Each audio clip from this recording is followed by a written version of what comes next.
the employee process, right? Bringing on an employee, as we walk through it today, just understand that in the global sense, what we're expecting is that for great agencies to have a really good recruiting process, that you're managing your applications through the software, that you are qualifying those employees and using the software to do so, and then that you're converting those applicants into employees or into agents in the system, and that means setting up all of their HR requirements, payroll requirements, clinical information, to control regulatory information as well as payroll, obviously, and ongoing compliance, training, coordination, et cetera. Okay. We're not going to get into recruiting so much today, but just know that kind of in part of that process, we would expect all of your recruits, every cold contact that you make, to go into the system, be set up as a potential applicant, because when you get into your advanced classes, you'll see, especially for private duty nursing agencies, this is key to survival, but for other companies, it's imperative as well that you get the absolute best employees, okay? What we're accustomed to seeing in home health, especially at the Medicare level, are agencies who are satisfied with, just say, mediocre staff. Employees who work for multiple agencies, who a lot of PRN staff, that you're not able to really indoctrinate on the culture of compliance and quality at your own agency. The only way to overcome that is to really have a good recruiting program, a good mission, a good vision, all of those things that make a great company or go into building a great company. We'll walk through that again in some other courses, but just understand that that's the foundation of the system. We expect that you have your company mission, your quarterly strategies, your projects built into the software, and that your recruiting is based upon that. Your job descriptions are in the software, and based upon that, your online applications are being accepted on your website, or if you go to like Indeed.com, they can fill out an application that funnels directly into the system. Okay, those are things that are available to you that we just can't get into today, but understand that that's kind of the foundational process of what we're looking at in the software. Let's talk about just kind of the basics though. Even if you don't have any of that stuff set up, how we would handle onboarding our first employee, right? We do that under the HR applicants. Okay. By default, this is where that employee would already be in our process, right? They should have already been in the system walking through the applicant or recruiting process. There are a number of things that are built into this that unfortunately to get through the whole system we can't go into, but just understand on a recruiting basis you have the ability to allocate the different stages of recruiting, whether they're a cold contact, whether you've conducted a first interview, second interview, third interview, what licensure verifications you performed, etc. We're going to go ahead and go to the agent screen. It's the exact same as the applicant screen. It's just under the assumption that we've actually already hired this person. We're going to go through that same process though, because the same fields are on this screen as well. There is a setting that controls where this screen shows up. On your company settings, there is a, you don't have to go to it, Lindsay, but just know that under the company settings, there is an HR function that if it's turned on, you'll have applicants and agents under an HR menu. If not, the agent screen appears under your reference files menu. I would recommend that everybody have that HR component turned on. That will give you an HR menu at the top. You can go to agents, and for now, let's just click add agent. We're going to assume that this person walked in off the street for purposes of training today, and we're just going to run through a very quick new hire process. Let's give them a code. Like we talked about before, the system can auto-generate this for you if that's turned on under your company settings. If not, you can allocate one here. That should be very similar to an internal company code. At the very least, do something like last name, first initial. Hit next. All right, that saves the employee and takes you to a much larger screen. By default, we start with a summary screen that gives you just that, a summary printout. If you wanted a quick sheet that tells you the important things about that particular employee at a glance. Let's go to demographics. We'll want to go ahead and set up this employee's information. So we have their code. That See the Map option allows you to pull up a Google map with that employee in the middle of it and all of the patients that are in that same zip code surrounding them on the outside. You know, close that. That's not a big deal for now. Middle initial, suffix, title. This is what's going to print out on all of their clinical documentation. If this is a nurse or a therapist or a clinician, their last name, first name, middle initial, comma, title is going to print out on all of their documentation. This group setting, these are groups that are allocated within our software that we use to control what that employee is able to do in a regulatory perspective, primarily signing orders. Some of you may have noticed recently on our point of care program for physician orders, you don't have the ability to sign or electronically sign your orders. If that's the case, it's because you don't have a group that by regulation is allowed to sign a physician order or a verbal order. So make sure that you check the actual groups that that employee would be allocated to, such as an RN, administration, delivery, etc. Address, city, state, zip, the county that they live in, the region, if you have those set up, date of birth, race, phone number, cell phone number, setting up the carrier that allows us to send text messages to that employee from the schedule or from other parts of the system, their email address. So again, just basic demographic information there. All that's fairly straightforward. You can add in a picture of the employee if you would like to do that. Historical name, just to make a comment about that, if you have employees or patients whose name changes, you want to make sure that you do key that in here. That allows us to keep documentation consistent with like a maiden name or a name change. Let's control their access to the software right off the bat. That's available underneath the System Access tab. Some of you are familiar, within the system we have agents and we also have users. We would typically recommend that you set up an agent, and if you want, always have an agent, and if you want that agent to have access into the software, just simply go to the System Access tab and click yes, that you want them to have access to the software. When you do, we'll fill in a username. You can change that if you want, give them a password, email address, phone number, the rest of this stuff should be filled in. And then their access to the software is going to be controlled by that security group setting. Security groups, your IT department or your administration can set up underneath the administration menu. Put them in a group that controls what they're able to see within the software.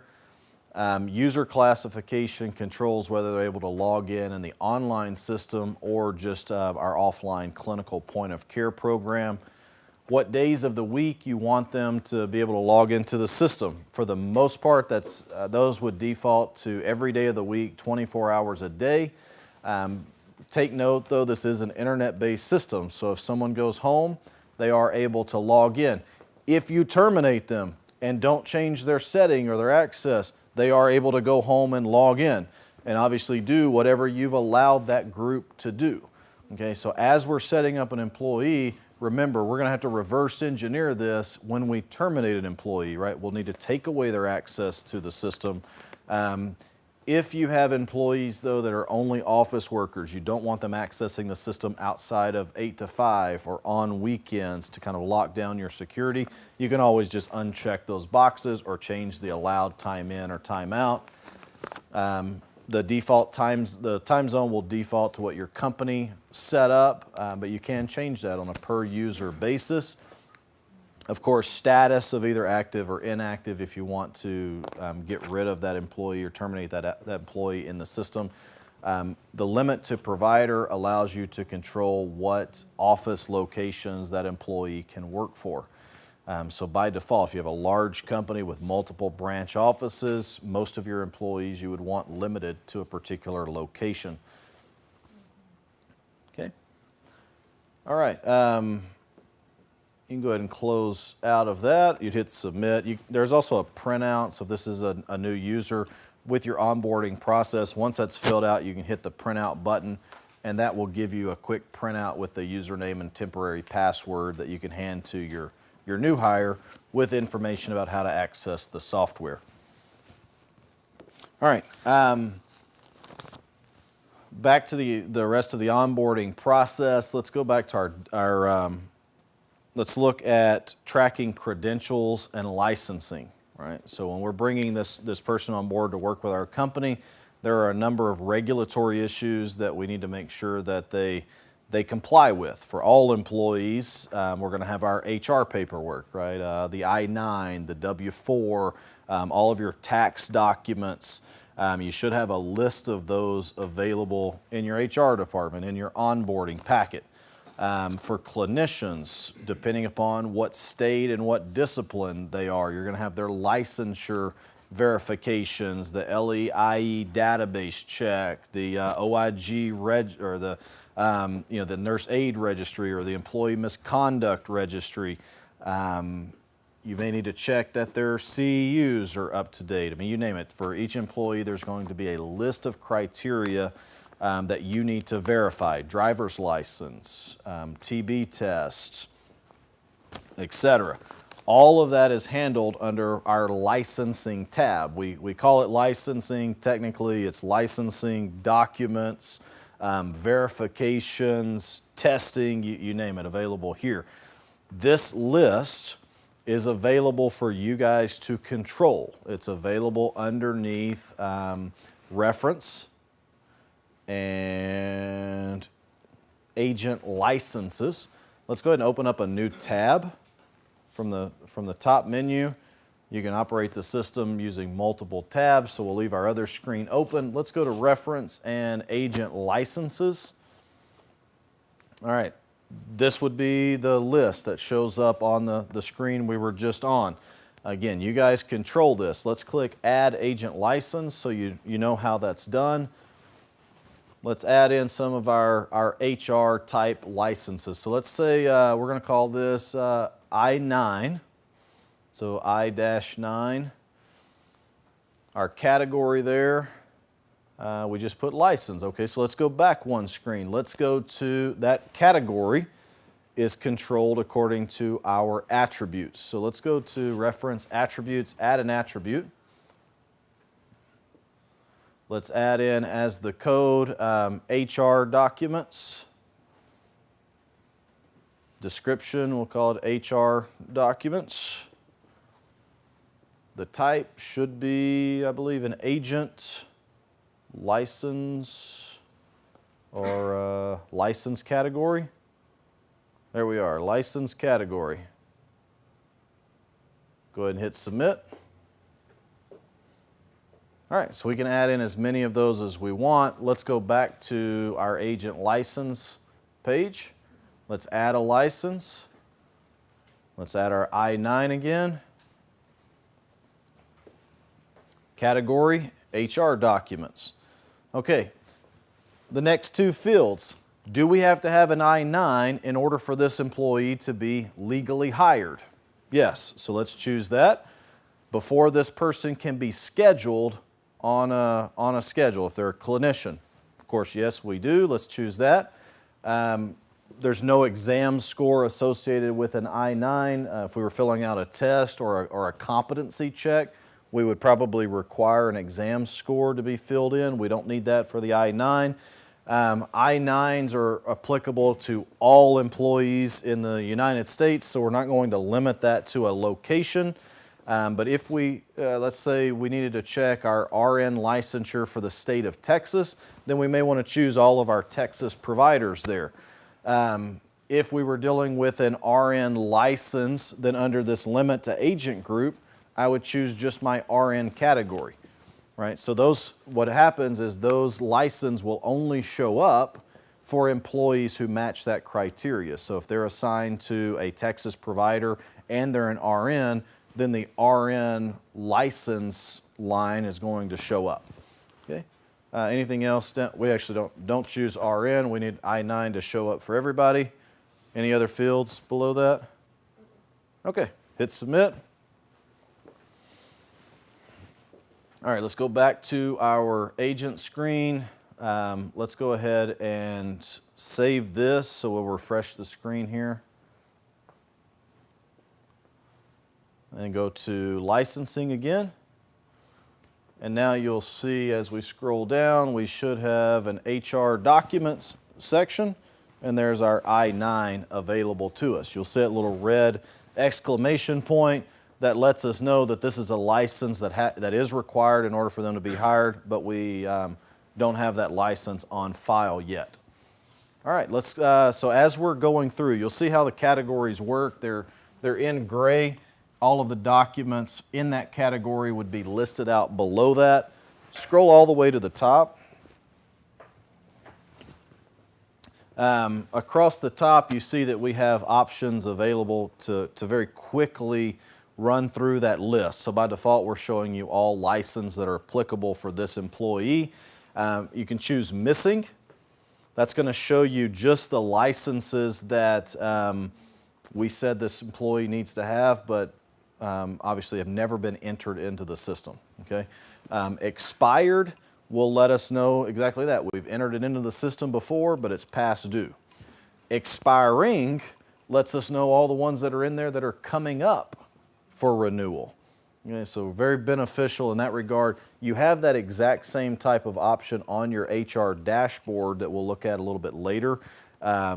If you go to your HR dashboard, we would show you all of the expiring license within the next 30 days for all employees. But as you're doing an employee by employee review, very easy just to hit expiring, and I'll see everything that I have that's coming up due. Display options allows us to control what shows up in the grid. Each license actually has all of these fields available to you. So if you wanted to see the license number, if you wanted to see who entered in that information, the exam score, etc., all you have to do is click those buttons and that will expand that grid to show you those options. Okay, you can minimize that or close that. All right, so let's add in our I-9. I'm sitting down with my employee. Right now I have our paper document. He fills out the I-9. I'm going to hopefully go to our scanner, right? He fills that out, I'll scan it in. And so what I'll do then is just click my upload file. I'd go out, choose my I-9 document, attach it here into the system. So now I have an electronic record of the I-9 form. I don't need a license number for this. When does it expire? I-9s don't. I don't think I-9s expire, so we don't have to worry about that. Requirement completion date, I would just choose today's date. Scroll down. I don't think we have any other fields that are required. No, we're all good. If you want to put in a note, you can. Hit submit. For some reason, we do require an exam score. I guess let's type something in. We set that up wrong earlier. This gives us a warning, which is not a big deal. Hit submit. All right, now we have our I-9 in the system. All right, so if you click I-9 again, that would pull up our information so that we can, re-add the next one in. So if we have multiple, so when we go back in, let's say with our like TB test or anything we have to do annually, when we go back into that license category, we can click on it, we can update it, and the system will keep track of the previous record as well. So you'll have a history of all of those documents and the previous policies, et cetera, that have been in the system. Cool. All right. Storing documents for your employees. So as soon as you bring them on board, any of the licensure type documents you'll obviously want to attach to each of those document types. There may be a number of other documents though that are applicable, like a driver's license, their application, any other documents they bring with them. You can add those in under the electronic records for that particular employee. You just hit add record, select the file, give it a title, date.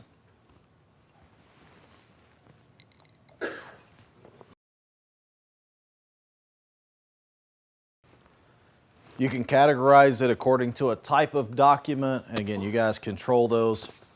And then a newer feature is that you do have a privacy option now. That would be applicable for any of your HR documents that shouldn't be viewed by other employees.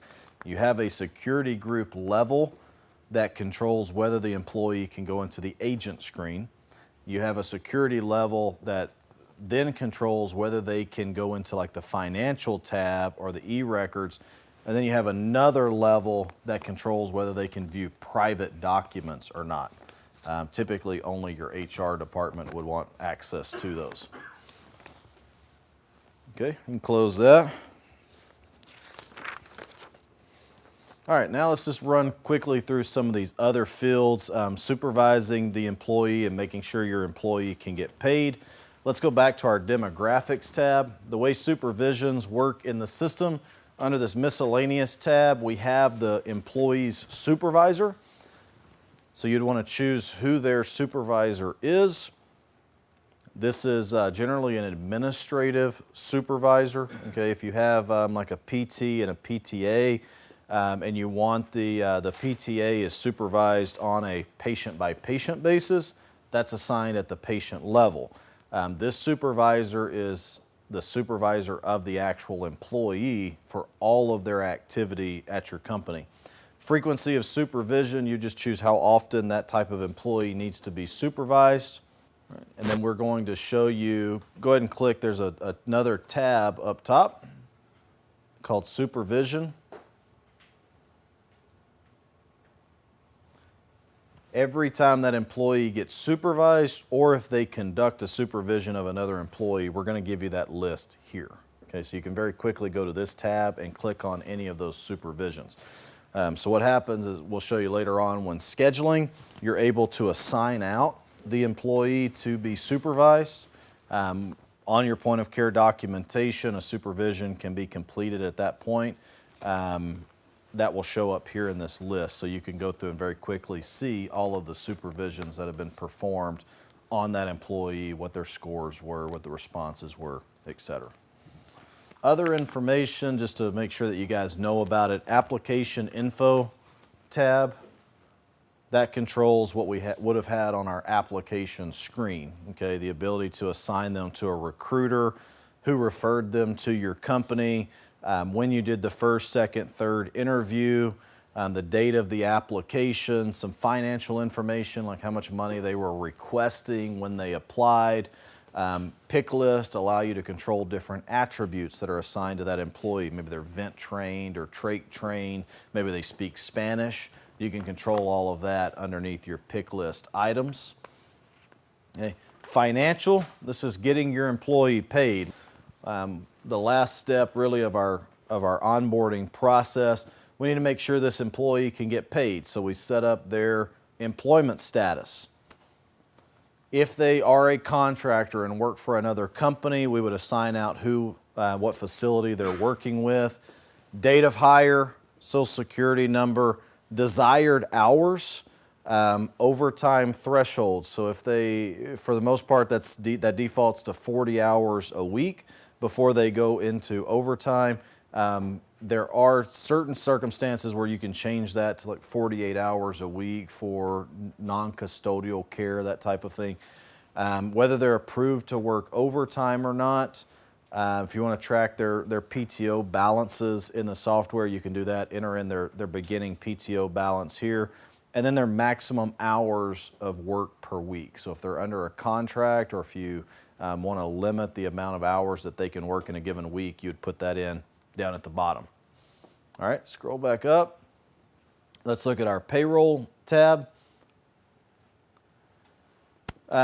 Require high security permission. If you have, let's say, managers or some of your executive officers, we would still want that information put into the system, but you generally don't want most of your staff to see that information. So you can simply click that, that option there, and it puts an extra layer of security to protect this particular tab of information.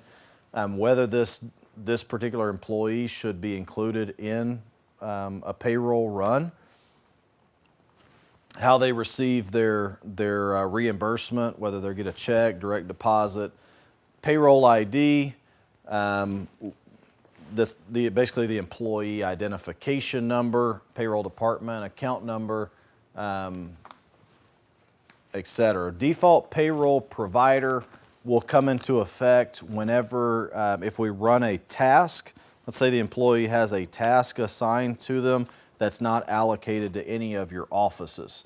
Okay, we need to know which office to expense that employee's time and pay out to, and that it will default to this particular provider. For all of their visit information, those are automatically assigned to a patient that's automatically assigned to a provider, so those will be allocated automatically. So if you have employees that are shared between offices, our payroll system will automatically expense time out to each of those providers correctly. But for types of tasks that aren't assigned to a provider, it'll default to whatever you put in here. You have the ability to also create multiple payroll periods. So if you pay your nurses every week and you pay your administrative staff twice a month, you do have the ability to run both of those in the system without them crossing over. And that's where the payroll period is where that's set up. Federal filing status that would come off your W-4 would be put in there, as well as your withholding allowance. All right, scroll back up. Now let's add in their pay rates. Okay, in order for them to get paid, we have to know how much to pay them. So we would set up a pay rate. Click on Add Pay Rate. First thing we need to do is put in a default pay rate, meaning most of the time, if nothing special is occurring, this is what this employee is going to get paid. Let's assume they're getting paid $20 an hour. And you can obviously choose hour, visit, or salary. If you pay extra for mileage or travel time, you can put that in. We have the ability to allocate payroll according to weekends, first shift, second shift, third shift, differentials. So let's say we pay them $20 an hour most of the time, but if they work at night, we're going to pay them an extra 50 cents an hour. So our third shift bonus, let's add in 50 cents. Again, just to make sure you understand the distinction, hour and visit, if we said that this employee makes $20 an hour, they work a 30-minute shift, they're going to get paid $10. If we put that they make $20 an hour and their third shift bonus was 50 cents a visit, if they worked Friday night, or let's say in this case a Thursday night, for an hour, they would get paid $20.50, right, if they worked 1 hour. If they worked 5 hours, they would get paid $100.50. If we put, like we did now, that it's 50 cents per hour and they work 10 hours, they would make $205, right? Both of those would be multiplied by the time frame of what was worked. First shift, second shift, third shift, weekends, those are all controlled under our payroll setup that we'll walk through later on this afternoon. You can actually control what days and time of day start each of those shifts. Holiday bonus, so if they do work holidays, again from our company settings where you set up the list of holidays, You can set up another holiday bonus or make that a percentage of shift pay. So if you pay people time and a half, you can just put 50 in the percentage category, okay? Or you can give them an actual pay per hour or per visit. And just like we saw in our service codes, we can discontinue this service price. So if an employee gets a pay raise, we could go in and make this applicable for a certain date and time, set up another pay rate, and put in the active date range for that new service code. All right, scroll back up. This was our default pay rate, meaning without anything else in the system, we're always going to pay this employee this dollar amount for everything they do. Now, we know in most situations, that's not how life works. For our therapists or our nurses, we're going to pay them more for an evaluation visit than we do for a routine visit if we're paying on a per visit basis. We may pay them more if they're doing a supervision or not. Right? The way those are set up, again, we'd add a pay rate. And at the top, we just say this is not a default.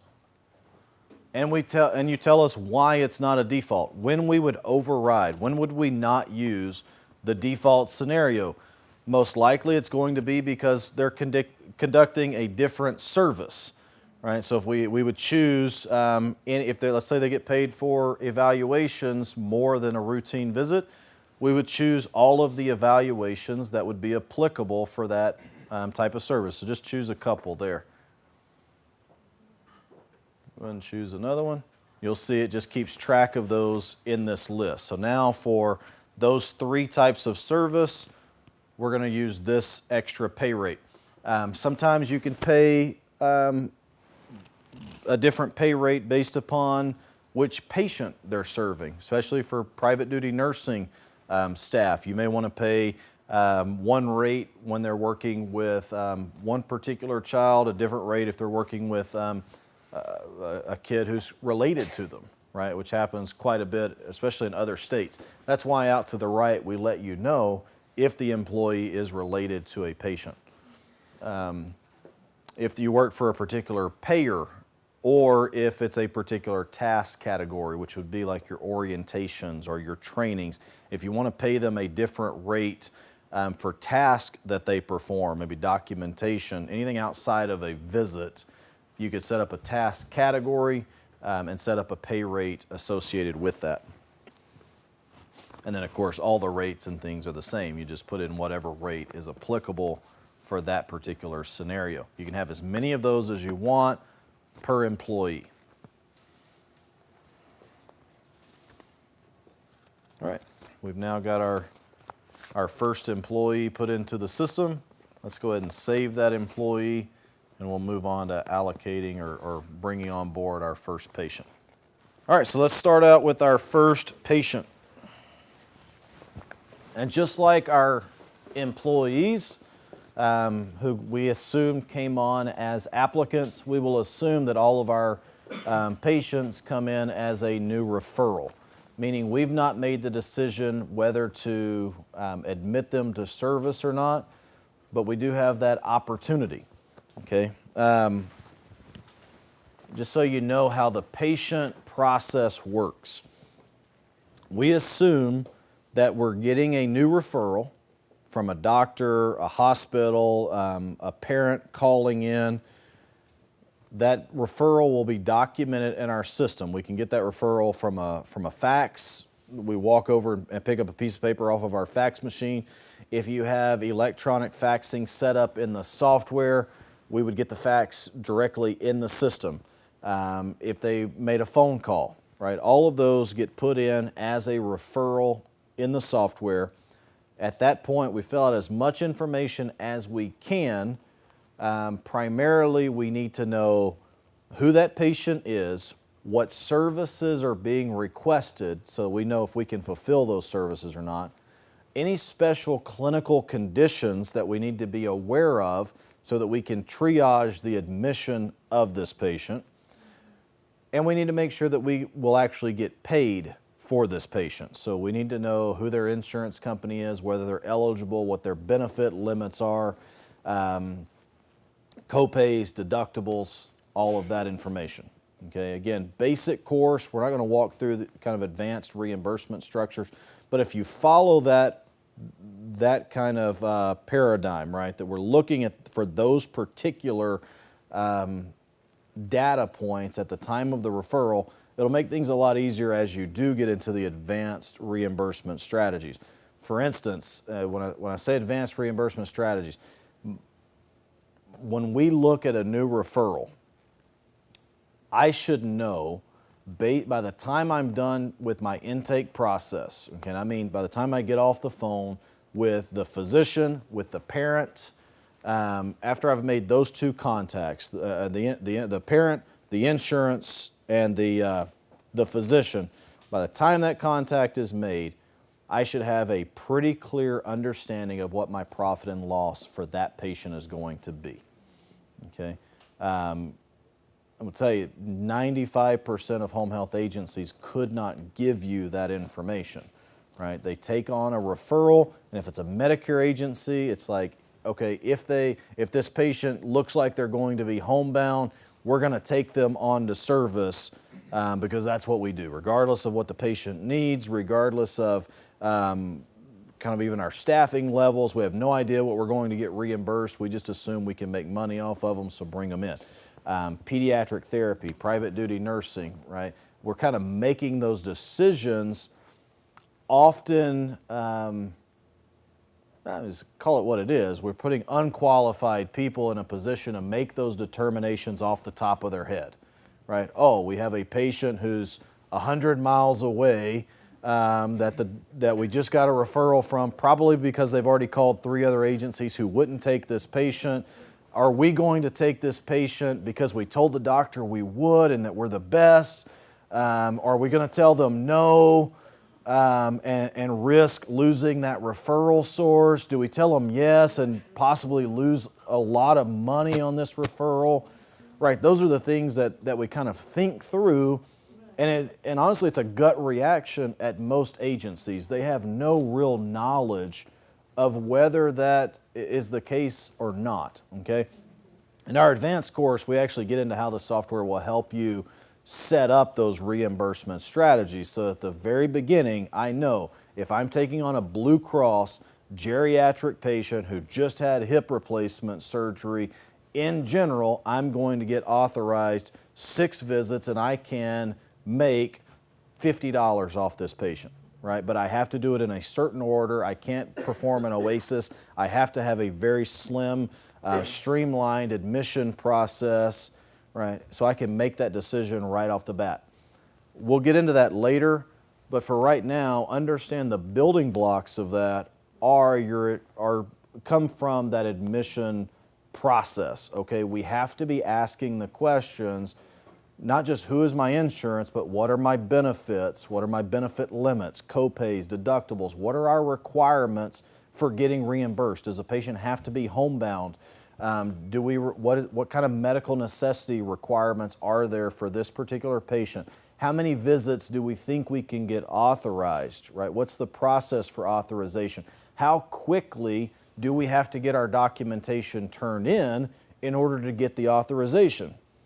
Right? Because if you're dealing with somebody like Blue Cross where that may be 3 days, right? 3 days from your evaluation, this can't be like our traditional Medicare where it's like, okay, you go perform, we have 48 hours to do the evaluation, and then we'll wait on our nurse to turn her documents in for 3 or 4 days, and then we're going to QA it or do care validation, and finally 10 days later we have this plan of care. But now we can't get authorized because we're past a deadline set up by an MCO that we didn't think about because our process was geared just toward this Medicare type mentality. And it's why most agencies quit accepting insurance companies altogether and just want Medicare or just want Medicaid because they don't have the sophistication to really allocate that out at their admission process. So understand, even though we're talking in pretty basic terms this morning, these are the building blocks for some really advanced operational strategies. Okay, so generally what would happen, we have that intake process. After that information is put into the software, we're going to coordinate and schedule our evaluation visit. And I try to be particular in that terminology. It's not an admission visit, it's an evaluation visit. We don't know whether we can take this person on service or not. Before we make that determination, we do need to triage the patient, right? Regulatory-wise, maybe we have 48 hours to do the admission, but what if that patient's on a lot of high-risk medications, right? And we take the weekend off while that patient goes home. Now we have legal liability, we have other regulatory liability, even though we were within our admission timeframes, right? Those are the kind of things we need to think about up front. At that point, we're going to coordinate and schedule our evaluation visit. We'll perform our evaluation visit where we have to give like our HIPAA, privacy practices, et cetera. And at some point in the beginning of that visit, we need to make the determination of whether we can service this patient or not. If so, then our evaluation visit becomes an admission visit, and we're going to conduct this full body system assessment, work up our plan of care, et cetera. At the time when that evaluation admission visit is completed, it goes into our care validation process. The idea behind care validation is that we need to make sure the major clinical emergency situation of that patient is correct, and we need to make sure we can bill for that encounter. If those two are okay, it's getting passed through care validation, and at that point, the system will automatically admit our referral. So it will take that referral and move them from referral status into an admission status, give them a start of care date, create a certification period or an episode for that patient, create their plan of care or their therapy evaluation / plan of care. And we go through several automation steps for tracking that information. And from that point on, we're working off of a certification period basis, right? For Medicare, every 60 days, we're looking to do our recertification or our discharge. For pediatric therapy, maybe that's every 6 months. But again, at that point, we start working on a cert period by cert period basis. In order to get there, let's back up to our referral process. Okay? Admitting our very first patient. Lindsay, we get a phone call in. Let's create our first referrals. We're going to go to patients, referrals, add referral.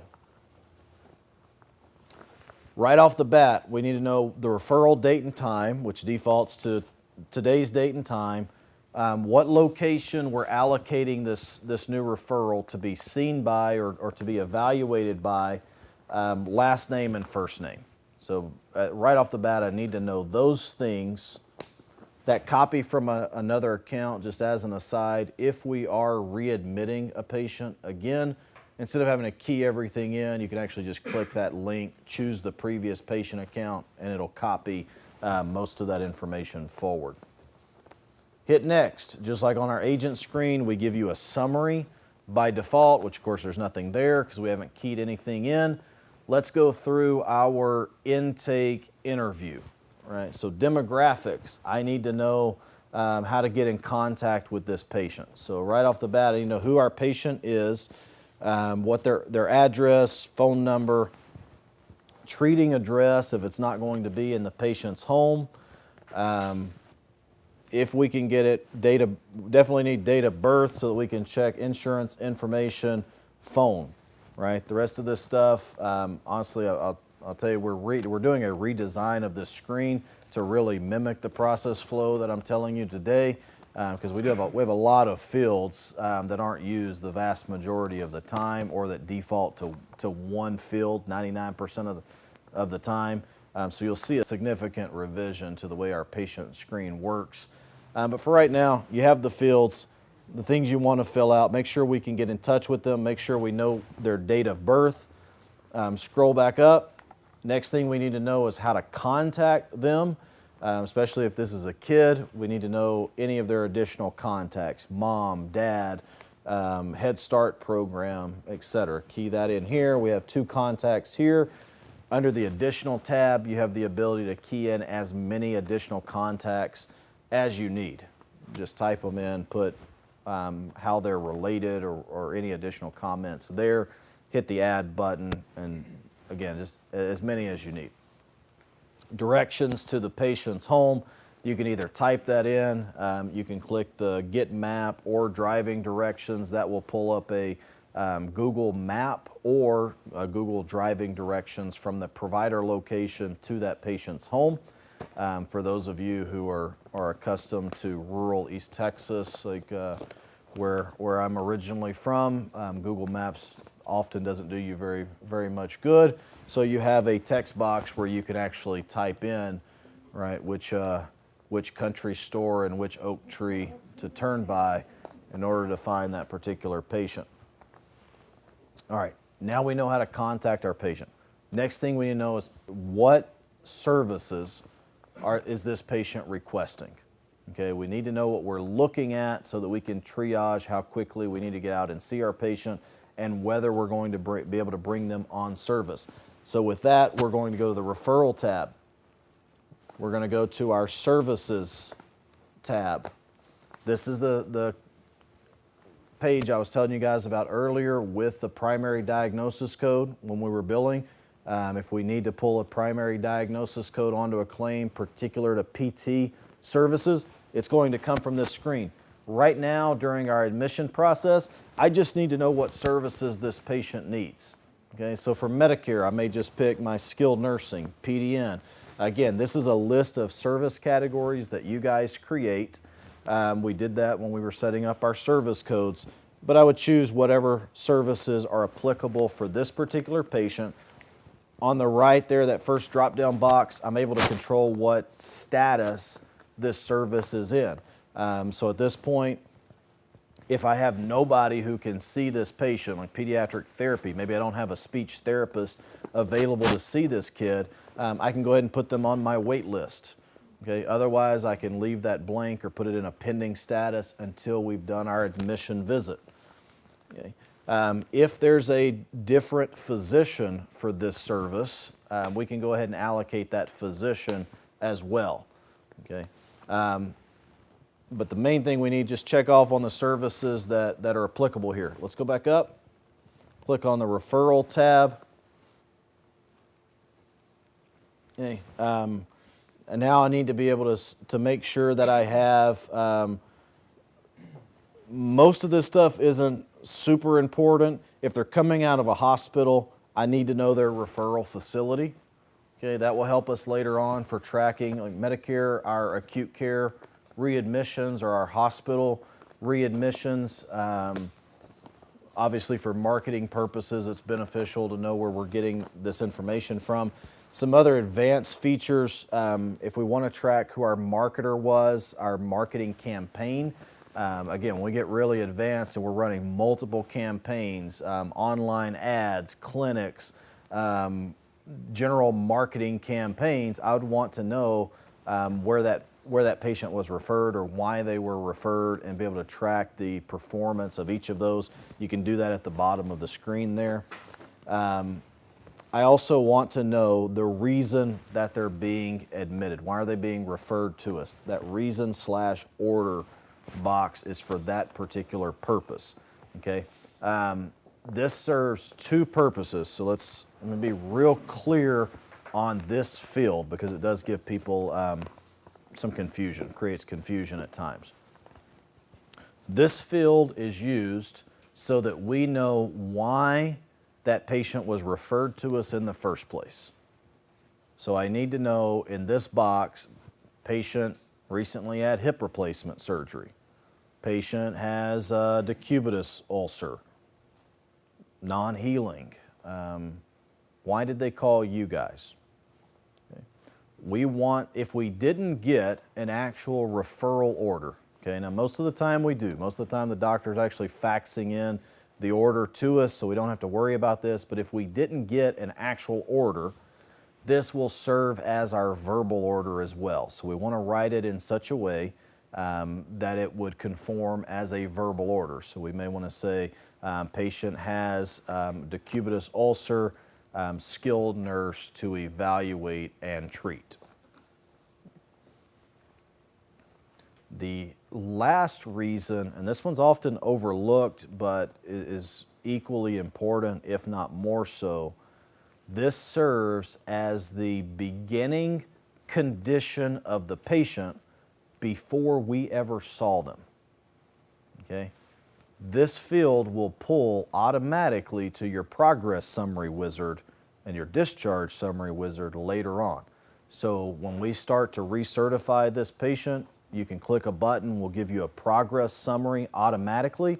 The beginning condition of the patient comes from this field. Okay, so we want to know what the patient was like before our home health ever went out and evaluated them.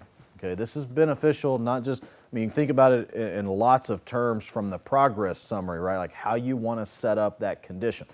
When we go into like our marketing courses, that progress summary wizard, the way it's designed, the reason it was designed the way that it is to be a marketing literature, marketing material for you to give to your physicians. Thinking of it in those terms, we want to set up this field in such a way that it supports our marketing efforts, right? Patient had a decubitus ulcer, physician had, this is what the patient had done, or this is what the physician had done that necessitated home health services. Okay. In addition, you would also want to think about it from some legal liability perspective, right? Let's say you get the referral Friday, 4 o'clock, okay? Everybody's packing up to leave, and it's that patient with the non-healing ulcer, multiple medications, right? If we're set in our normal ways of intake where it's just, okay, skilled nurse to evaluate and treat, most likely that patient doesn't get seen until Monday morning, okay? Because our intake person assumed this is like any other referral, right? We have 48 hours or 72 hours, whatever our, what state or policy that we're under, depending upon our licensure categories. But, you can think about it, 48 hours. Well, 48 hours from now, when that patient's back in the hospital, guess who has liability for what occurred during that time frame, right? And in addition, even if you can skirt the legal liability, think of the marketing and word of mouth and brand management implications and physician relations that you're losing by overlooking that information. Okay, so we want to set this field up in such a way that our intake coordinator is mindful of how quickly we need to triage that patient. And that's why I keep using the word triage, because it really needs to be in that type of clinical mindset that we are trying to schedule our patients in such a way that's mindful of their condition and their risk. That segues into the next part of our intake or onboarding process. I would want to go over to my clinical tab from here, go to the clinical tab there, and I want this information filled out at the time of intake. And I would bet 99% of agencies either don't even know that's there and definitely aren't using it, okay? These are our OBQI risk, our quality risk, but it's also what allows us to triage that patient, and later on, it feeds into our ability to do our quarterly audits based upon my wound care patients or based upon my high-risk medication patients. Right now, it's serving the purpose of helping me triage or schedule my evaluation visits appropriately. So before I get off the phone with the physician or with the parent caregiver, I need to know and be able to assess, are any of these conditions present that we know about right now? Now we won't know all these until we get out and do an actual evaluation, but I should know, right? Do we have wound care? What kind of medication are we dealing with? Okay. That definitely going to make your intake process more thorough, but hopefully you've seen that there's a valid reason for it. So I want to know what my OBQI risks are. If I can get DNR status at the same time, I would want to do that. Just so you know, DNR status is a field that you control underneath your attributes. So if you have multiple ways of setting that up depending upon your policy.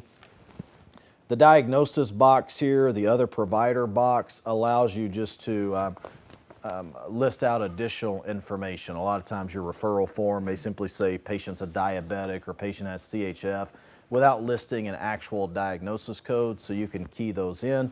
All of this information shows up on your evaluation visit. Before you start your eval visit, this information is right there on the summary screen. So if you can tell us, okay, here's the diagnosis that the doctor says our patient has, here are the OBQI risks, here are any other providers that are involved in that patient's care, right? If they've seen another home health agency recently, so this is part of our patient phone interview, right? Have you been with any other home health agencies recently? Surgeries, did you have, what DME company do you work with? What pharmacy do you work with? I want to key that in there so that my nurse or therapist has it available during the evaluation visit. All right, last thing as part of our intake procedure that I definitely want to look at, reimbursement, right? Can we get paid for this particular patient? If so, how much? What hoops do we have to jump through in order to do that? Actually, I should mention we're kind of skipping over the physician tab. I do need to put in who my primary physician is, the attending supervising physician who's making the call there, overseeing this patient's care, if it's not discipline specific that we saw on the referral tab. All right, insurances. I need to know, right, who's paying the bills for this particular patient. So I would choose my insurance, the first referral tab. That verification of benefits, if you click on that link, that gives you a full walkthrough of pretty much everything you would need to know when checking insurance information on a particular patient.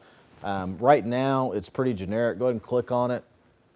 This information doesn't go anywhere, but it is a good interview prompt. We're working on an updated feature for this that actually carries forward throughout the software and actually works in a number of ways with those reimbursement strategies we talked about earlier. But if you just need a quick interview prompt, this one's pretty good.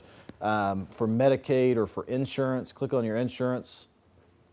Right, you can just quickly type in who your insurance is, when your appeal deadlines are, different information. In-network and out-of-network tabs allow you to tell us how much they're going to reimburse, what the deductibles are, what the out-of-pocket expenses are, family deductibles, how much has been used during the current year or the lifetime of the patient. So there, again, this doesn't carry forward anywhere right now, but you will see that actually utilized quite extensively in the software. But right now, that interview questionnaire, when you call an insurance company, is available on that referral screen. Taking that information on the insurance tab, we would need to know who the payer is, when the eligibility is in effect, right? When coverage is in effect, from through dates, what day you verified eligibility, what their maximum benefit limit is, if it's a commercial insurance. Scroll down, group name or group number, obviously off their insurance card, and then insured information. Patient's relation to the insured. Most of the time that's going to be self. Obviously Medicare, Medicaid has to be self. Commercial insurance, if it's a kid under a parent's plan, you would choose the right relationship there. Insured ID is going to be their insurance number. For Medicare, Medicare number, Medicaid, Medicaid number. Then you could click that eligibility button. For Medicare, we would automatically check their eligibility. For everybody else, we would pull up the most appropriate screen based upon what we set up on our payer section. Okay, if we choose self, the rest of that information defaults in for us. We would just have to fill out the insured ID number. All right, go ahead and give them an insurance number, Lindsay. All right, scroll up. Let's make sure, just as a way of running back through all of the fields here, for our patient, let's go ahead and just start back over at the beginning on our summary screen. Let's go to demographics, basics. All right, we have phone, etc. Let's put in an address for this patient. We're going to use this as to conduct our evaluation with in a minute. So let's make sure we have some information here.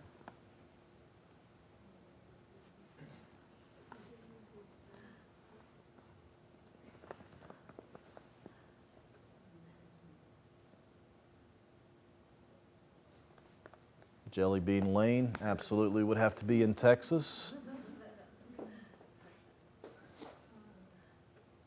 All right. I think we're fine on those. Q code, place of service for your Medicare agencies. We don't need a social security number. All right, let's go on to the next tab. We put in a contact earlier. All right, that'll work. Let's put in some directions. Okay, I think we're good there. Let's go to the referral tab. All right, let's put in a reason and order. Okay, let's say, what do we say? Patient had hip replacement surgery. Let's go ahead and type that out, okay? Let's do this the right way. Let's say patient had hip replacement surgery. Because remember, this is going to be on our progress summary later on. So we want to tell a story. We need to tell our doctor, remember how your patient started when they came on board with us. Okay, home health in general does a horrible job of telling the story of the actual care that we render. You know, we get dinged with OASIS documents because all we're allowed to do is check boxes on M elements. This is your chance to really get to tell the story of what happened with this patient. And is being evaluated for skilled nursing services and physical therapy. If this was going to be an order, obviously I'd want to drop in there and say home health to evaluate and treat, or home health orders include home health to evaluate and treat.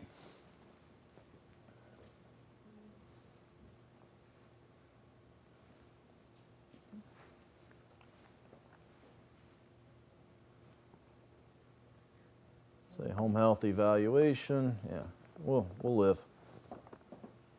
All right. And if you wanted to, we could add a couple of returns there and just say, you know, patient, phone interview with patient shows patient taking many advanced medications or high-risk medications, patient complaining of severe pain after surgery, etc. Again, tell the story. Justified medical necessity. Imagine getting audited by someone who wants to take away the money that you received for caring for this particular patient. Okay, well, we get all the time, we're on the phone with an ALJ, he simply says, yeah, I don't see why, why is this patient on service? Seems like they're okay. Why home health? Okay, and one of the things people don't seem to realize at the redetermination and reconsideration level of an administrative appeal, those are very much by the book. Okay, and by the book, I mean the government reads a book incorrectly and applies that to your documentation. Okay, you have to have medical necessity, or the patient has to be homebound. Here's what it requires. Your documentation doesn't say one of those things. It doesn't support this, so we're not paying you.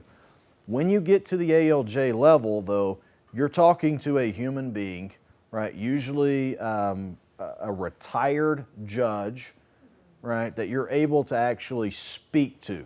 So a lot of times, I mean, for instance, one of the hearings we had, every time we mentioned COPD or there was a case that had COPD, the judge was asking a lot of clinical questions about COPD, and it became clear within a few minutes of that hearing that the judge either was suffering from COPD or had a wife that was suffering from COPD, right? So, the lawyer in me very quickly changed our defense strategy away from documentation to, you know what it's like, right? You've suffered with COPD. I didn't, not using those words, but making that inference.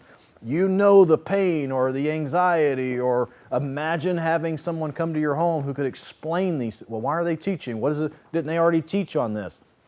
Yes, but, right, this patient has a lot of anxiety, or they're on a bunch of medications. Right, those are the things that a defense attorney now has to pick out of your documentation.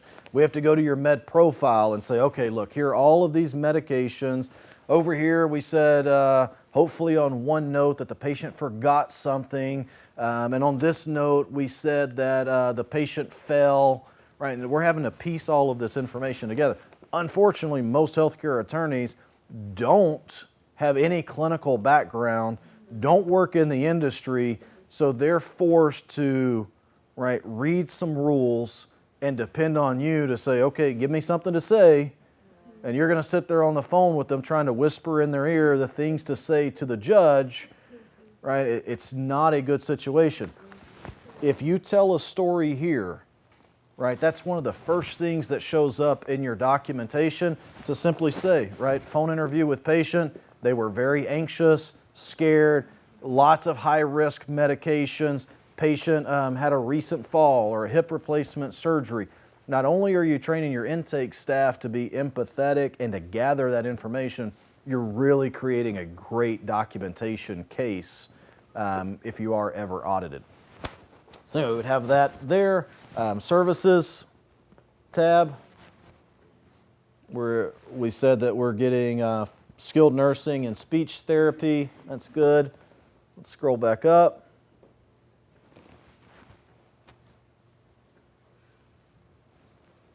Okay, face-to-face, we're not too worried about anymore. Our pick list, I don't think we have set up, but just understand a pick list, especially for like our PDN agencies.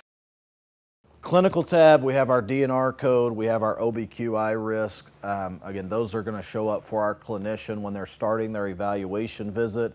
Our intake staff should be trained on how to use that information in order to coordinate and schedule the evaluation visit and the time frames for that.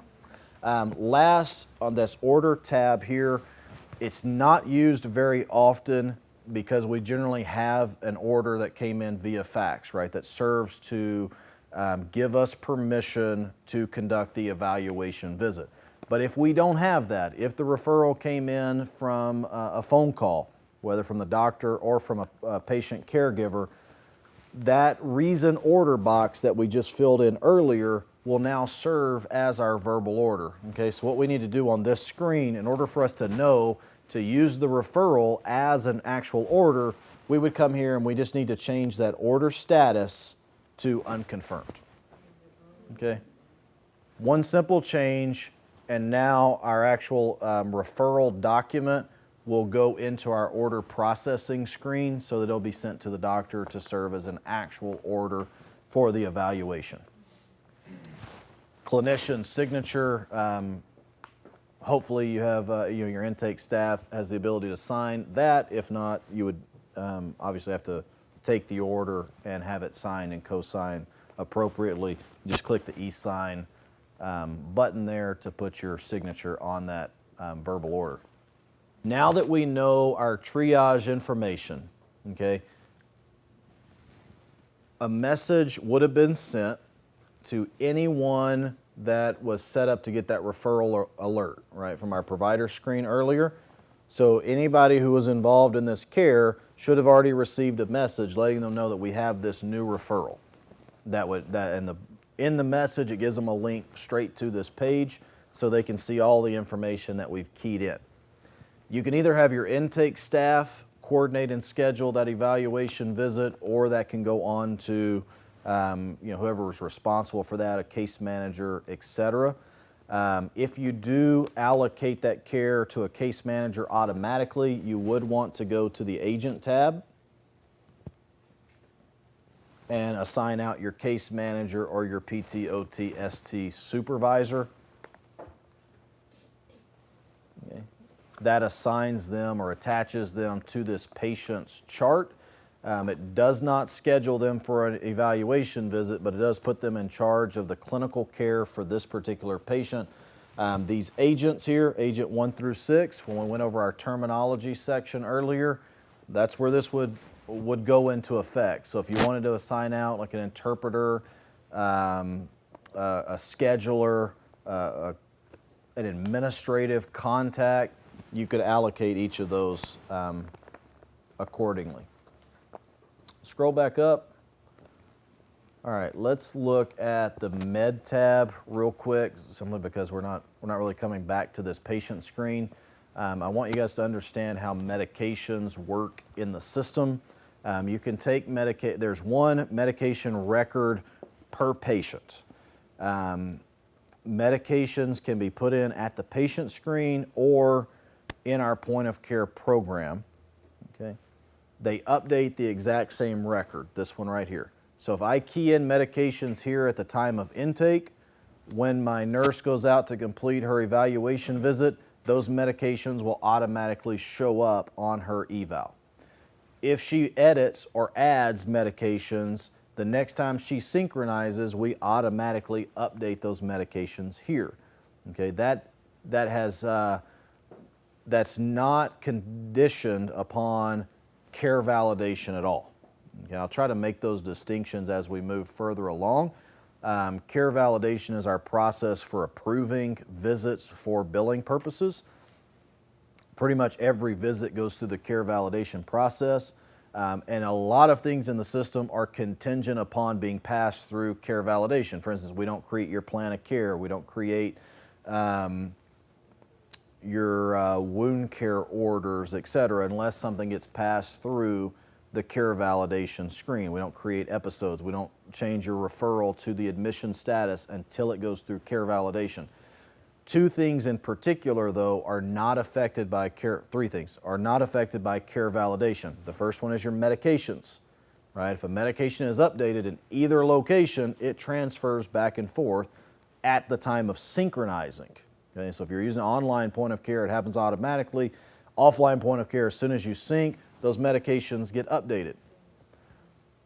Obviously, there's a purpose for that, right? We don't want people utilizing old med profiles waiting for billing information to get updated.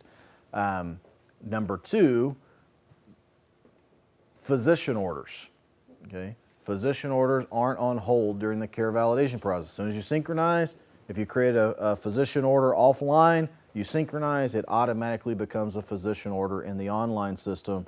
And third, communication notes, which would include incident reports, what we call events, communication notes, progress summaries, complaints, all of those types of things automatically get transferred into the appropriate location. You can see them under care validation, but they're not dependent upon that care validation process. Okay, I'll explain some of that a little more in depth when we get to the care validation process. For now, when we deal with medications, my recommendation is that you have someone in your intake department responsible for keying in the medication list at the time of intake. It serves a number of purposes, okay? One, it allows us, one of the primary benefits of home health that's really underpublished is the fact that home health is really the only healthcare provider that's able to see exactly what medications a patient is taking. Okay, we assume a primary care physician knows, but he often doesn't, right? Because the patient may be getting medications from that doctor, going to doctor number 2 and getting other medications, their surgeon, their cousin who left over a pill bottle, right? Home health is really the only one who can determine what that patient is actually taking. And I really recommend that your marketing materials reflect that to the doctor, because they usually don't understand that or see that. But it's a huge, huge benefit. Medication administration and compliance is something only home health can really qualify to do.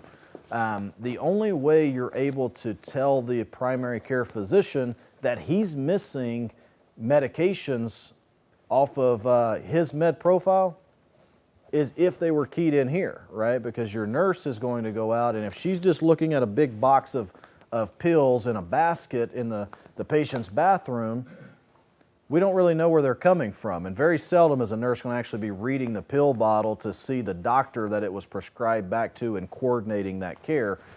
If your intake person keys in the med list, it allows your nurse in the field to just simply scan through that list, compare, and any meds that's not on that list, we automatically know our PCP didn't know about or the hospital didn't know about, etc. Right? So it makes coordination of care a lot easier. Number two, from a financial perspective, you're generally paying your intake staff, and this doesn't have to be clinical at all. This is a data entry position. You're generally paying them significantly less than you're paying your nurse. Okay? So who's going to spend 30 minutes keying in medications? I would rather it be the data entry person. Number three, if I force my nurse to do that in the home, again, that's 30 minutes where the patient's just sitting there looking at them blankly, right? Trying to figure out why they're still in the home, why they're spending so much time keying in medications. Okay, so there's a number of reasons for it. I brought up the syncing issue because even if you don't adhere to that advice, if your nurse completes the med list in the field, it will automatically populate back to our patient screen. If you key in the medications, even at the data entry level, right, we wanted to make sure we could triage our patient correctly. If you key in the medication list correctly, we'll automatically give you your contraindications down here. We recently added a severity column so you know whether it's a minimum, moderate, or high risk medication contraindication. You can print those out. Again, those are available to your nurse in the field as well, but it makes it a lot easier for your intake staff to triage the patient's need for immediate services. All right, anything else we need to cover on our patient screen right now? Diagnosis and procedures, that's where we store the 10 diagnosis codes for the patient. Events, we don't have to put those in now. Normally those aren't filled out at intake, they're filled out on the evaluation and they will populate here when that visit gets passed through care validation. Let's go to the events tab. Seizure logs and vent flow sheets for generally our pediatric population will get stored here, whether it's done offline or online. Events are the same way. That's where you'd be able to create communication notes, progress summaries, incident reports, infection logs. You can do that online or offline. Offline's a little more streamlined in that for nurses, we generally don't call them events. We have a button that would say create communication note or create incident report, but it actually pulls to this exact same location. Online, you tell us what type of event you're documenting, and it pulls up a form appropriate for that. I bring that up here, one, so you see it because we're not coming back to our patient screen much during this training. But number two, at intake, if you need to refer that patient to another provider, the event log allows you to create an actual referral form to a third-party provider. So if you needed to automatically get a social worker involved or maybe a contract therapist, you can actually create your referral form right here under this event log. These events are part of the medical record depending, communication notes, et cetera. You have the ability to put them in the patient record. Those will show up for your nurse in offline point of care. So they can see those referrals, they can see communication notes, et cetera. All right. E-records, if we received a fax in from a hospital or from the doctor, we could just attach it to the patient's electronic medical chart here. Same way we looked at the agent medical records earlier. Clinical, miscellaneous, not too much to worry with there. I'll explain some of the clinical tab as we go through our point of care documentation and how that process works for different provider types. Miscellaneous is where you would be able to put in that documentation header though. So Medicaid providers, do take note of this under miscellaneous and miscellaneous. Scroll down, documentation header, that's where you would put in Medicaid number and date of birth if you need those to print out on every visit note. for that patient. Texas pediatric providers, if you do need to bill denials, verbal denials for TMHP, again, that's more of an advanced billing option, but just know that it's there as well. All right, and then our notes tab allows you to, at the very top, allows you to put in categorized notes on this patient. These are internal only, but it allows you to track phone calls with your patient, with employees, keep a record of pretty much any communication that you don't want showing up in a medical record, in an employee file, notes if you talk to the insurance company, et cetera. You can keep those all here and categorize those. The categories, again, are controlled by your attribute list. All right, and then right before we take a break, we need to go ahead and schedule our evaluation visit. So let's pretend like at our particular agency, our intake staff is coordinating to schedule the evaluation visit.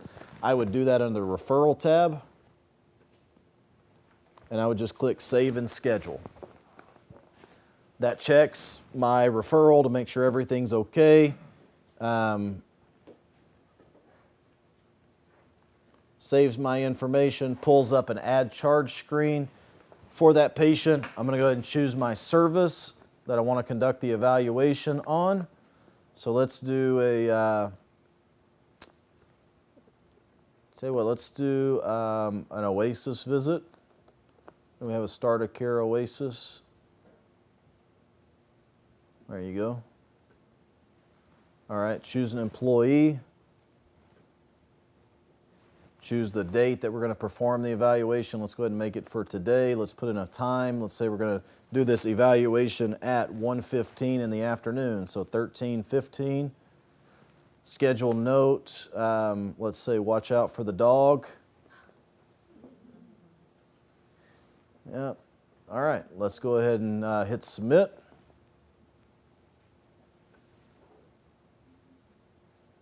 Go ahead and hit submit. All right, now we have that scheduled. If we wanted to schedule a therapy evaluation at the same time, we could go ahead and just change our information, hit submit. We don't need to do that for now. We're going to leave that one off the record. Let's go ahead and hit close. And now my point of care person, the person performing that evaluation, as soon as they synchronize their device, or if they're online, they go to their schedule, they will immediately see that they have an evaluation visit ready to be performed.